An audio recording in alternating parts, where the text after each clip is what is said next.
Okay guys, make sure to like, comment, and subscribe. Now, fasten your seatbelts. Here we go. Alright guys, it's Tuesday, May 12th, and it's 10:59 p.m. Eastern Time. We are going to get into the news. But first, I'm going to thank some people. I have already recorded one video tonight. It is already uploaded, but it's sitting there processing, and I don't know what it is, but these days it takes anywhere from a half hour to an hour for it to process.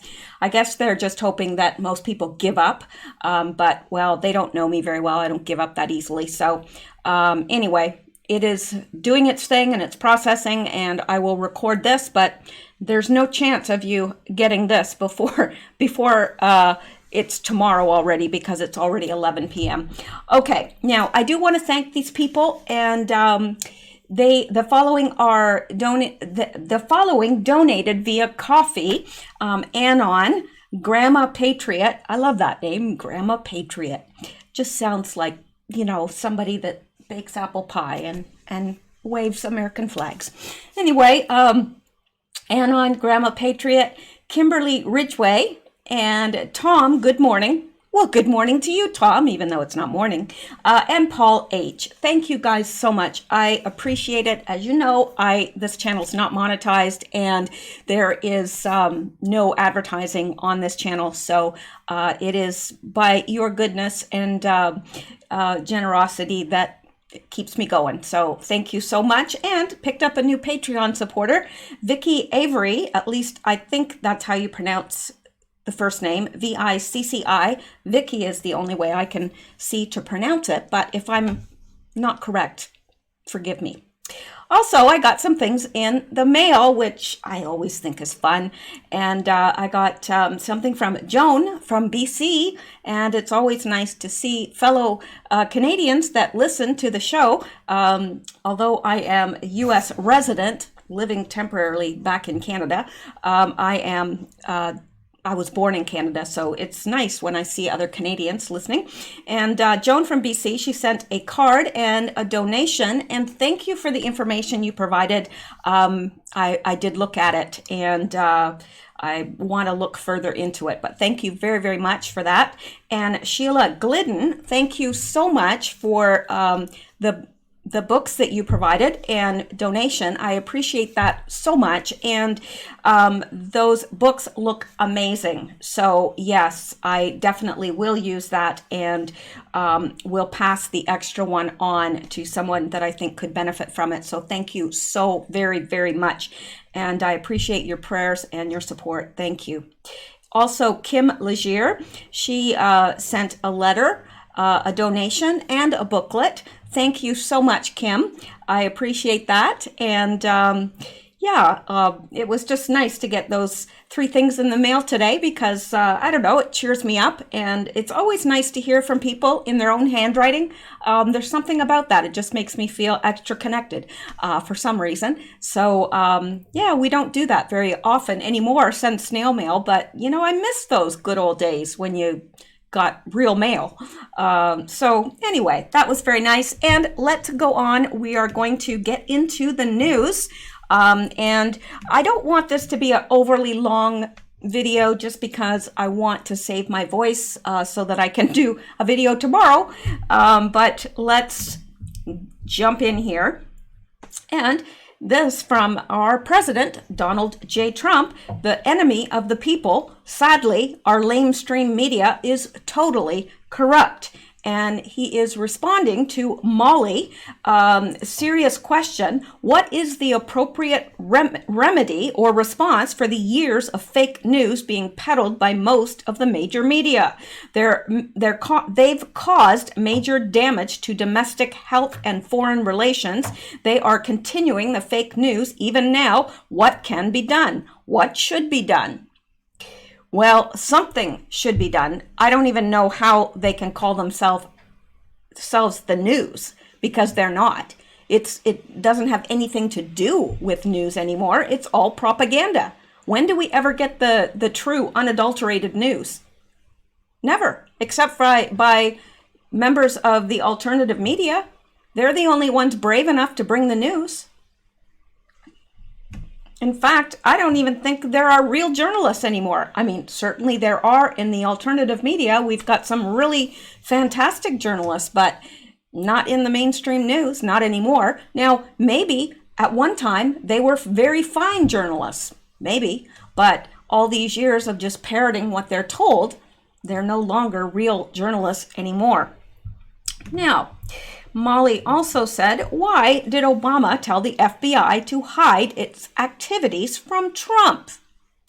And Donald Trump responds and says, because it was Obamagate, and he and Sleepy Joe led the charge, the most corrupt administration in U.S. history. No doubt that's the truth. And I think that we haven't even heard the beginning of what everything that Obama did while in office and all he did to undermine our democracy. All right. Now, this is interesting, and I've had this, some of these things I've had for several days, and I've been meaning to bring them to you, but, Q is on overdrive these days. So let's take a look at this because it's interesting, very, very interesting. Now, this is, let me make sure that this is,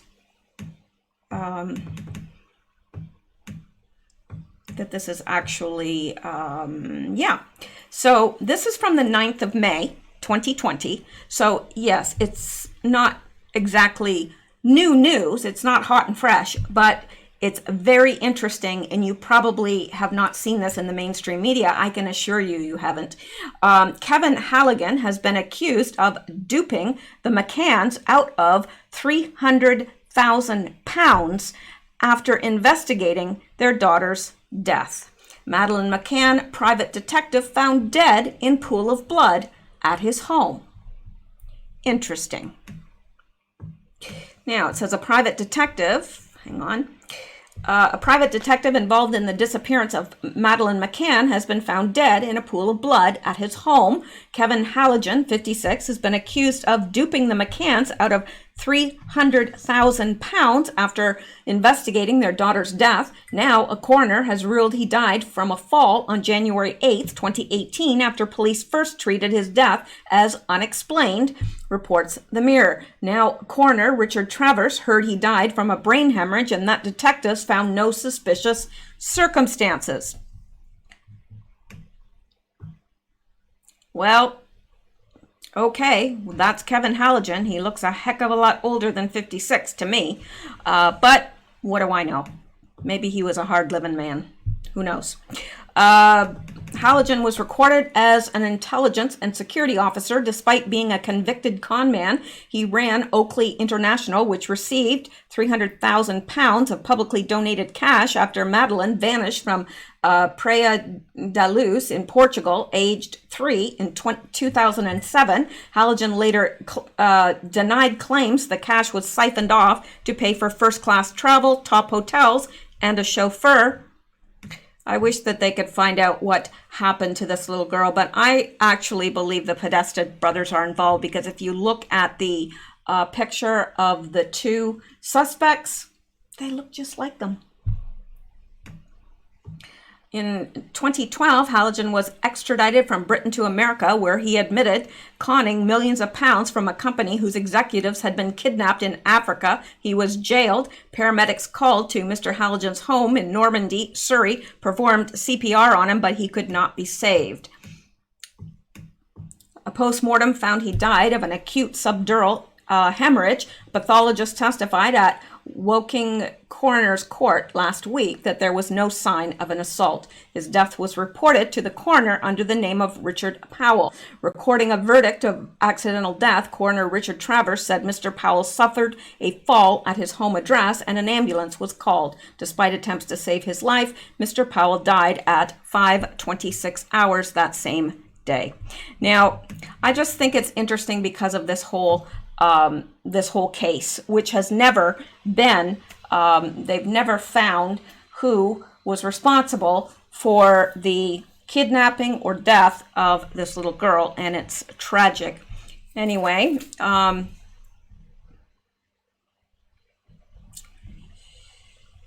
All right, let me see here. So I guess that's it. But anyway, I don't know. I'm always interested in anything to do with that case because it's one of those cases that just kind of haunts you because you never really know what happened to her. Although I'm sure we can, pretty much guess. Okay, now let's look at this because this is alarming to me. Pope Francis, God will abandon America if Trump is re-elected. Really? Well, what God is that, Pope Francis? Because surely you're not talking about my God. Definitely not. Vatican City was packed with onlookers yesterday as Pope Francis stood on the papal promenade,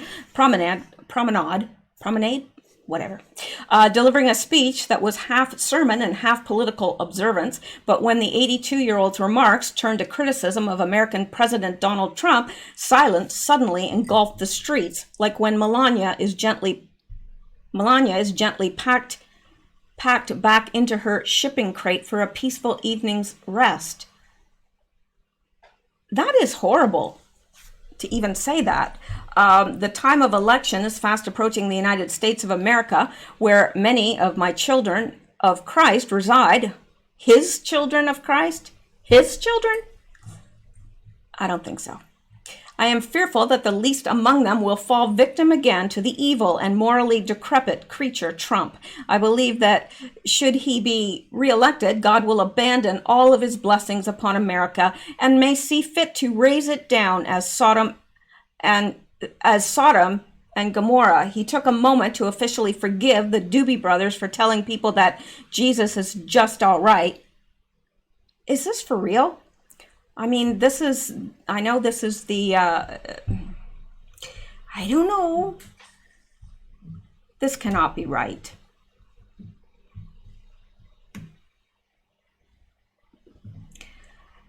Okay. I don't know. I don't know if this is right or not. It's the Trump train, and I've previously used things from this website that were right, but it just seems kind of out there to me. I guess I will have to check on that further to see if that is actually true or not. It wouldn't surprise me, but I'm just saying. Okay, now let's go on, and I'm going to skip that. Okay, I'm going to skip that. Let's look at this. Donald Trump Jr. Yeah. He said, the derangement from today's media is truly disgusting. They don't even try to report the truth anymore, and there's no consequences when they flagrantly or intentionally get it wrong, so it will continue. Media is dead and worthless. Now, he is responding to this by Carrie Kupek, DOJ, very disappointed by the deceptive editing commentary by Chuck Todd on Meet the Press on A.G. Barr's CBS interview. Yes. Compare the two transcripts below. Not only did the AG make the case in the very answer Chuck says he didn't, he also did so multiple times throughout the interview. Yeah, it's interesting because they cut him off. They did a little bit of creative editing there. So, this is the one transcript. You brought up Bill Barr, Peggy Noonan. I want you to listen to this Bill Barr answer to a question about what will history say about this. Wait until you hear this answer. Take a listen. Begin tape. Question. When history looks back on this decision, how do you think it will be written? Attorney General Bill Barr. Well, history's written by the winners, so it largely depends on who's writing the history. And tape. Although it didn't end there. They cut his answer off. In closing, this was a big decision in the Flynn case, to say the least. When history looks back on this decision, how do you think it will be written? What will it say about your decision making? Well, history is written by the winner, so it largely depends on who's writing the history. But I think a fair history would say that it was a good decision because it upheld the rule of law. It upheld the standards of the Department of Justice, and it undid what was an injustice. So very different when he finishes the answer, but of course they ended it right after he wrote, well, history's written by the winner, so it largely depends on who's writing the history. Yeah, that's what media does. That's what they do. They make you say whatever they want you to say, or they cut it off and they do a little bit of creative editing there, and voila, you just say whatever they want. Okay, so let's go back now. Oops, wrong page. Now this is interesting as well. Remember when we were talking about Obamagate and how Twitter was up to its, nasty tricks? Twitter is rolling down tweets of Obamagate by the minute. Now look at this. This is 9:28 p.m. Okay, and when you look at this, it says, okay, where are the? Okay, yeah, 9:28 p.m. and you've got 1.25 million tweets. Okay, 1.25 million, and then 1 minute later. 9:29 p.m., you've got 1.21 million. Yeah, they just knock the numbers down. That's what they do. Yeah, they do that on YouTube as well, because I've seen it happen. I've seen my number just all of a sudden go down of the number of people that have watched it. And so, yeah, they do what they do. Okay, now I don't know why I pulled this out as news. Now, oh, that's why. Yeah. Now, this is old. This is from May 4th, but I bet you haven't heard this. I bet you haven't. Maybe you have, but all right. Coronavirus in Pittsburgh, researcher killed in apparent murder-suicide was close to making very significant findings related to COVID-19, Pitt says. So here's this researcher killed in an apparent murder-suicide, and this person was very close to, quote, making very significant findings relating to the virus. Now, that's a little suspicious, don't you think? Police say 2 men found shot to death over the weekend was a murder-suicide. Was it? Probably not. Ross Township, Pennsylvania, a researcher killed in an apparent murder-suicide was close to making very significant findings related to the coronavirus, his department at the University of Pittsburgh said. 2 shootings that happened over the weekend in Ross Township appear to be a murder-suicide, according to police. On May 2nd, police said 37-year-old Dr. Bing Liu was found dead in his home on Elm Court from apparent gunshot wounds to his head, neck, and torso. Investigators say they now believe his death is a homicide. Yeah, because it's hard to shoot yourself in the head, neck, and torso. Just saying. Liu was a research assistant professor at the University of Pittsburgh School of Medicine, his department said on Monday. Bing was on the verge of making very significant findings toward understanding the cellular mechanisms that underlie SARS-CoV-2 infection and the cellular basis of the following complications. We will make an effort to complete what he started in an effort to pay homage to his scientific excellence, the department said on its website. His loss will be felt throughout the entire scientific community. Please keep his family, friends, and colleagues in your thoughts. Thank you, the department added. Yeah. Now, I don't know. I'm just doubting that that is the official story. That's the story they're giving. But don't you think it's a little odd? The University of Pittsburgh is deeply saddened by the tragic death of Bing Liu, a prolific researcher and admired colleague at Pitt. The university extends our deepest sympathies to Liu's family, friends, and colleagues during this difficult time. A second man, later identified as Hao Gu, was found dead in his car on Charlemagne Circle near Elm Court. Police say it appeared he died from a self-inflicted gunshot wound to the head. According to police, the 2 victims knew each other. Investigators say they believe the male found in his car shot and killed the man in the Elm Court home before coming back to his car and taking his own life.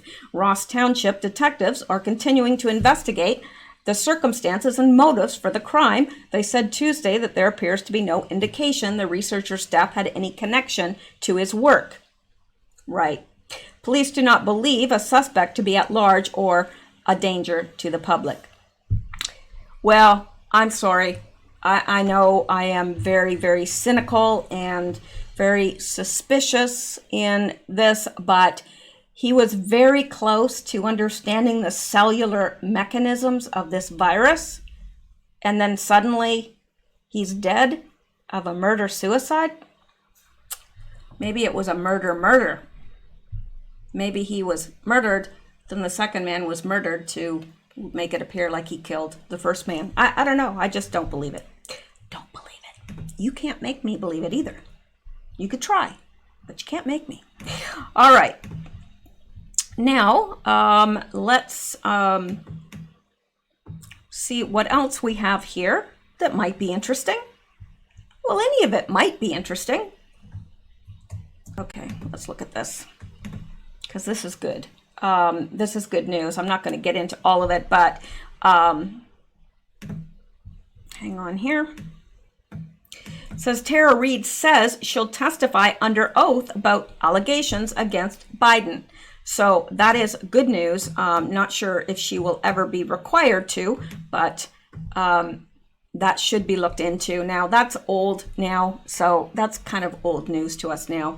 And again, I apologize because a lot of this news I've gathered over the last little while and haven't had an opportunity to bring it. So some of it is a little older than other things. Okay. Now, okay, that is the same thing we just looked at. And yes, and now Twitter will now warn you if you're about to post wrongthink. Of course, yeah. Now, I had some new stuff that I had gathered today, and I don't see it. Where did I put it? Tell me where I put it. Well, let's look at this, because it says interesting. So I'm just believing that it is. Something went wrong. But don't fret, it's not your fault. Well, I didn't think it was. Try again. Here we go. Oh yes, this is the whole camera incident, and we've already looked at that. My gosh. Let's go back. Oh yes, I think you'll find this very interesting. No, really, I think you will. Barack Obama pardoned a general who lied to the FBI in 2017. Now he's saying the rule of law is at risk over dropped Flynn charges. Oh, the irony. Yeah, I'm not going to read all that because, you know, I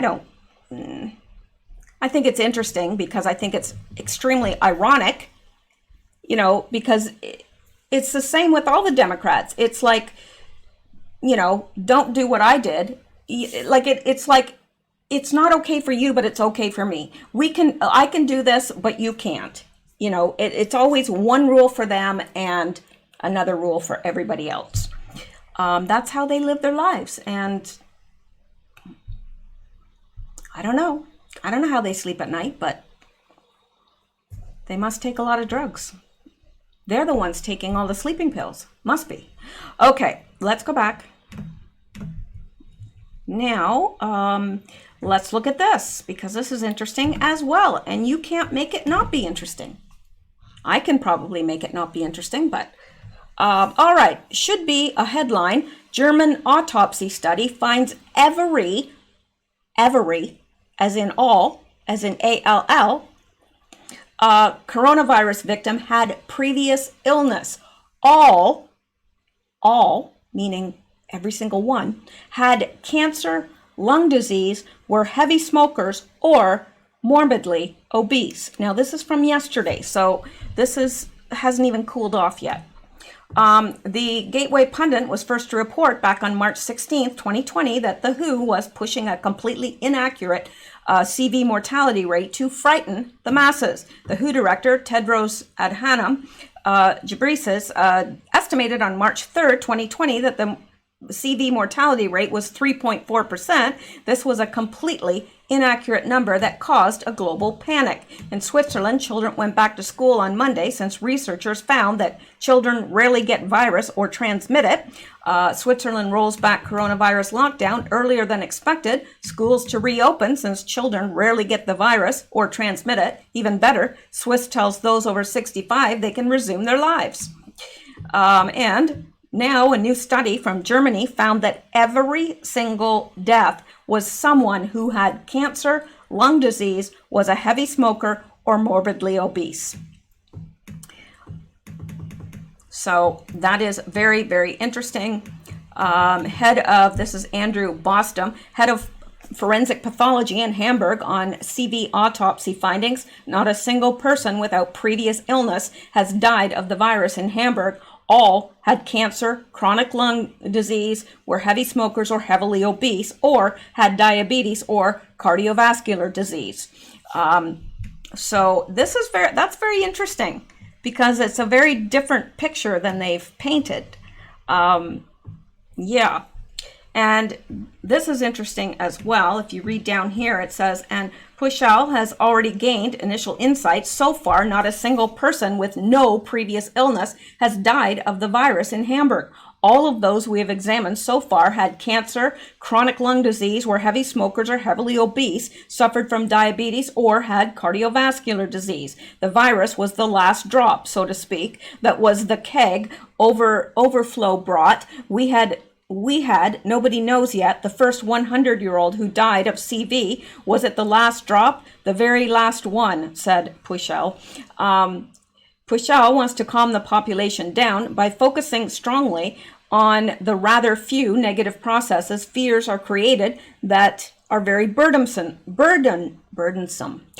Says the legal doctor. There is no reason for fear of death in connection with the spread of the disease here in the Hamburg region, he said. CV is a deadly disease only in exceptional cases, but in most cases it is mostly harmless virus infection. Interesting, isn't it? So, yeah, if that's the case, then that would be true of the flu or anything else. That, if you are already really sick and really ill with whatever, a heavy smoker, or you are morbidly obese, which brings all sorts of comorbidities with it, like, high blood pressure and diabetes and all sorts of stuff. So cardiovascular disease. So what they're saying is that that in all cases, now this is only in Hamburg, Germany, but I wonder if we can extrapolate this to other places, because we've heard in other news people saying that, yes, most of these people that are dying are obese. So I don't know. That would mean that this virus is not nearly as deadly, because those types of people with those types of problems tend to, it's the last straw. It's the last, it's the last thing, and your body just has had too much. So I don't know. What do you guys think? I would be interested to know your opinion. I really would. I know what mine is, and I think that we have been, I think that this is fraud.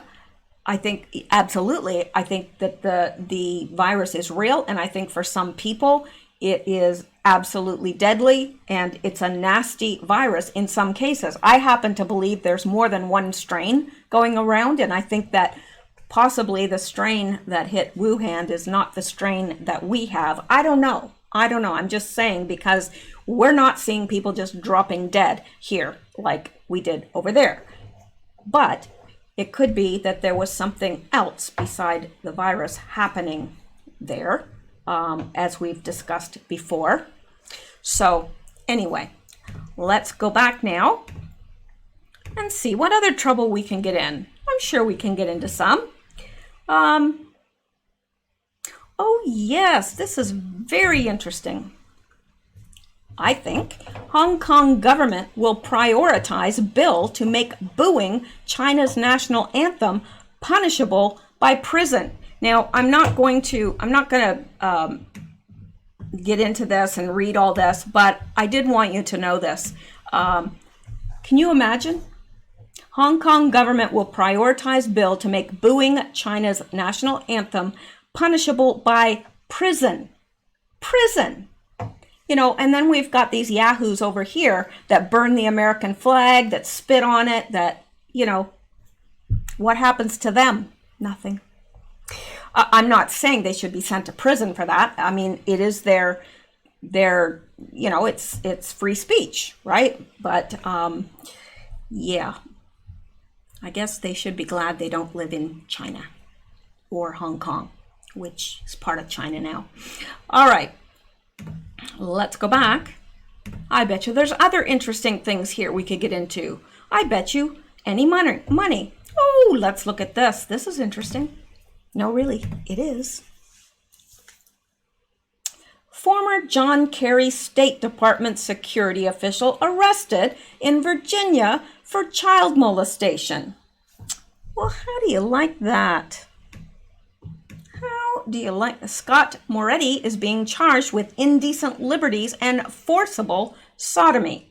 Now, this is yesterday's news. He doesn't look like the type of person that I'd want to have over for tea and crumpets, but to each their own.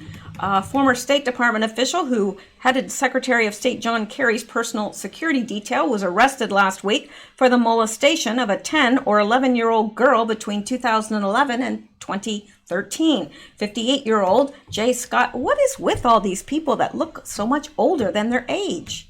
I guess sin does that. He looks a lot older than 58. Okay, 58-year-old J. Scott Moretti was the Deputy Assistant Secretary of State for Training for the Diplomatic Security Service. The career State Department official began his tenure with the security element at the department in 1986, rising to the position of Deputy Assistant Secretary of State in 2015. Moretti had headed Secretary Kerry's personal security detail from January 2013 to April 2015. All right, the Virginia man was arrested on Tuesday in connection to reports a woman made to the Prince William County Police in September. The woman described being sexually assaulted at a home in Manassas, Virginia by Moretti on multiple occasions between 2011 and 2013 when she was no more than 11 years old. After a police investigation into the matter lasting for months, the Prince William Police obtained an arrest warrant for Moretti, taking him into custody and charging the Manassas man with forcible sodomy and indecent liberties with a minor. The Prince William County Police arrest blotter describes the arrest of Moretti, who describes himself as having retired from the State Department in 2018. Doesn't look like a friendly individual, just saying. Now, of course, that was taken when he was, nobody looks good in a police, you know, what do they call that? There's a name for that. I don't know. It's gone right out of my head. Moretti's archived State Department biography is still accessible and details a lengthy government career that includes multiple postings to sensitive State Department facilities such as the American Embassy to Iraq. The accused is currently being held without bond, and good. I hope he never gets the opportunity to harm another child. It's disgusting. All right, now,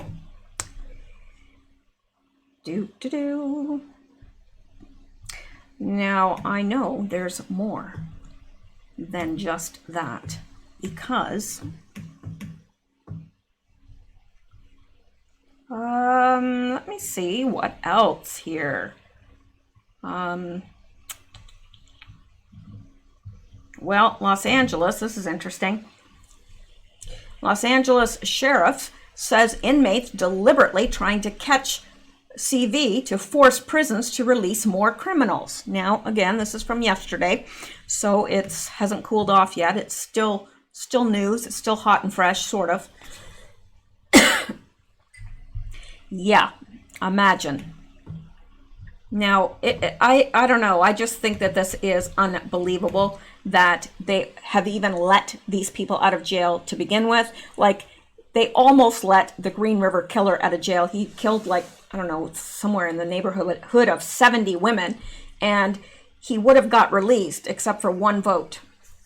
One vote. He was one vote away from being released. And what do you think the first thing he would have done is?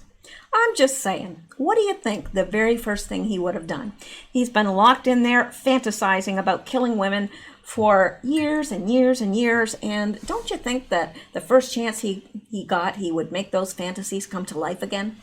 Because I'm thinking he would. What does he have to lose? Okay, so I'm not going to read all that, but, you know, you get the gist. And let me see here. Yeah, let's look at this. Inside the NIH's controversial decision to stop its big remdesivir, I can never pronounce it, but you know what I'm trying to say, study. Now, this is from yesterday as well. So,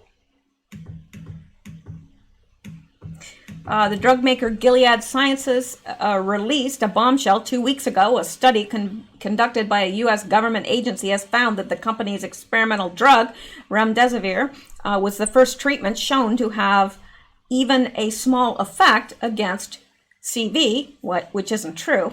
It's not the first drug. It's not the first treatment to have an effect. But, you know, they lie.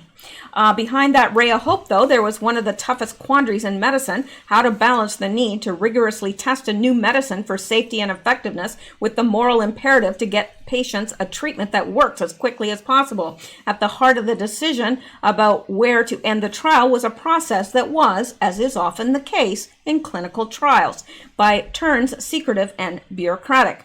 The National Institute of Allergy and Infectious Diseases has described to STAT in new detail how it made its fateful decision to start giving remdesivir to patients who had been assigned to receive a placebo in the study, essentially limiting researchers' ability to collect more data about whether the drug saves lives. Something the study called Act 1 suggests but does not prove. In the trial, 8% of the participants given remdesivir died, compared with 11.6% of the placebo group, a difference that was not statistically significant. A top NIAID officer said he had no regrets about the decision. Now, why would they not want vigorous testing on remdesivir for CV?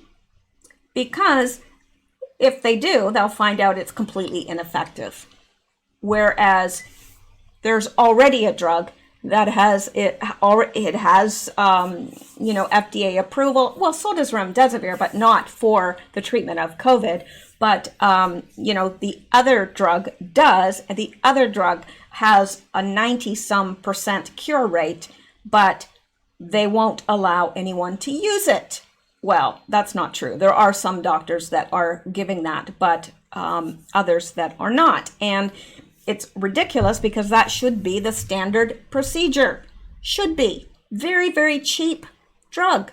But that's the problem, isn't it? Because, see, that drug has already gone into its generic, because once a drug is approved by the FDA, there's so many years that you can't have a generic for it, because it allows the company to make back all the money that they put into developing that drug. Then after a number of years, it goes into allowing any company to make a generic brand of the drug. Well, the other drug already has passed that well, and it's got the FDA approval. It's now able to be given in a generic form, so there's not a lot of money to be made from it, and one pill is only about 60 cents compared to $1,000 for one pill of remdesivir. So what do you think their motive is? Well, I think their motive is twofold. I think that they are hoping that the numbers increase, and I'm thinking that the other is monetary. That can be the only motivation, as far as I'm concerned, those two things. So it's pretty disgusting, if you ask me. Very disgusting. All right, And interesting here, look at this. Stunning, in the US, 39% of all US COVID deaths, or 31,900, occurred in nursing homes. And it's the same up here. Almost all of the victims have been nursing homes up here. So, what do you think of that? 39% share of COVID-19 deaths occurring in nursing and residential care homes based on data reported by May 11th, 2020. And look at this. Hang on here. 68%, 83%, 65%,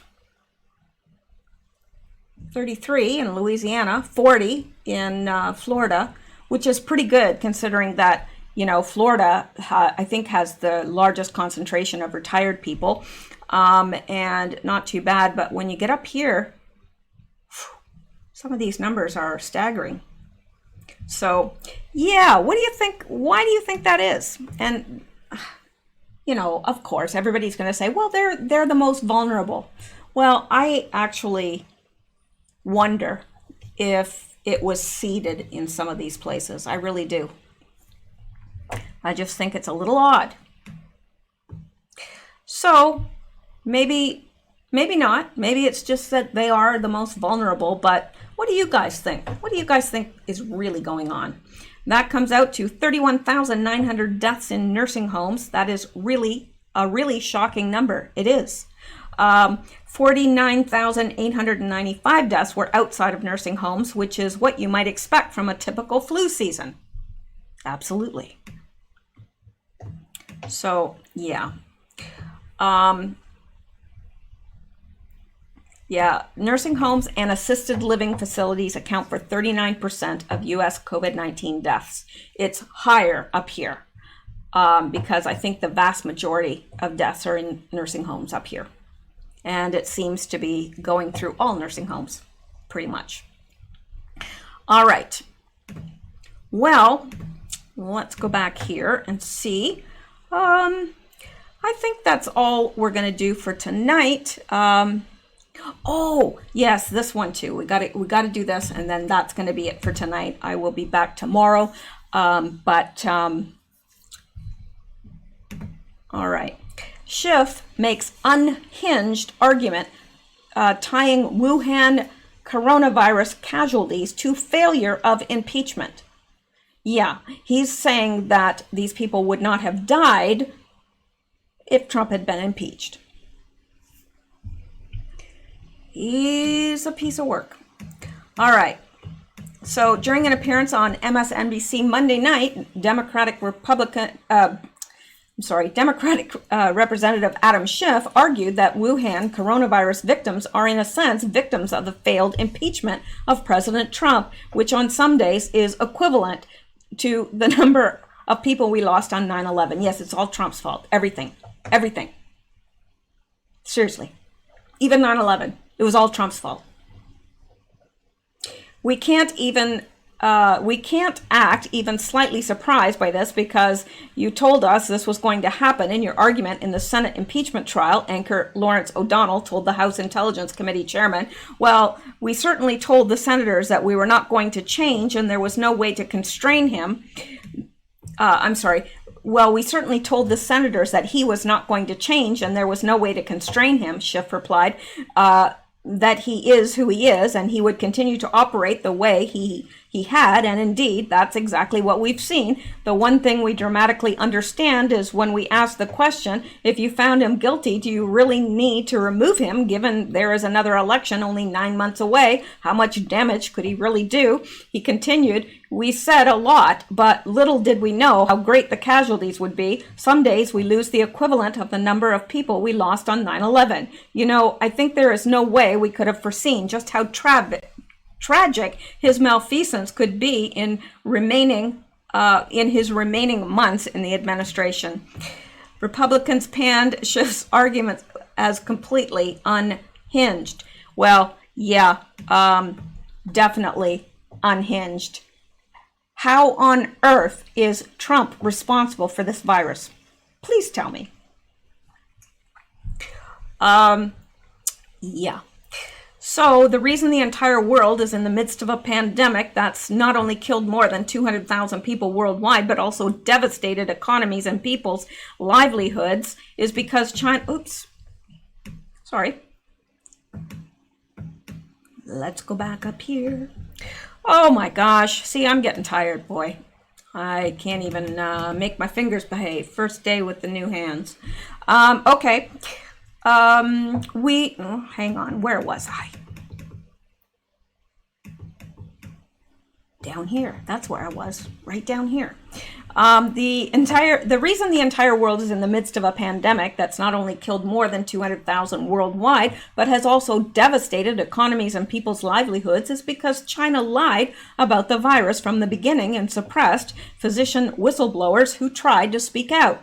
Fox News' Sean Hannity reminded viewers in March that perhaps if Democrats had been less focused on distracting the country with impeachment and more in tune with actual threats, more could have been done to protect and warn Americans about the coronavirus. January 21st, the very first person with coronavirus arrived in the U.S. from China. That's not long ago. The same time, Democrats, what were they doing? They were in the throes of an all-consuming, what has been the culmination of a 3-year quest to impeach and throw Donald Trump out of office, undo an election that they never accepted the results of in the beginning, Hannity said on his March 16th program. January 23rd, House impeachment managers, what were they doing? Oh, they were doing their opening arguments and impeachment. Same day, China completely sealed off the entire province of Wuhan. Then on January 31st, look at this. The president then declared that national health emergency, ordered mandatory 2-week quarantines. He issued the travel ban on all travel to and from China. And on the same day, what were the Democrats doing? They were busy with impeaching the president.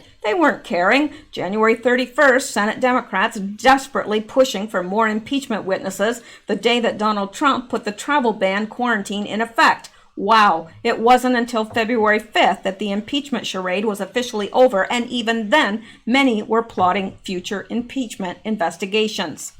Yeah, so true. It's really despicable, if you ask me. Despicable. You know, I was searching for places to live in Savannah, Georgia, which is probably where I will, when I move back to the States, where I will go. And so now everywhere I go, all these homes from Savannah keep popping up. All right.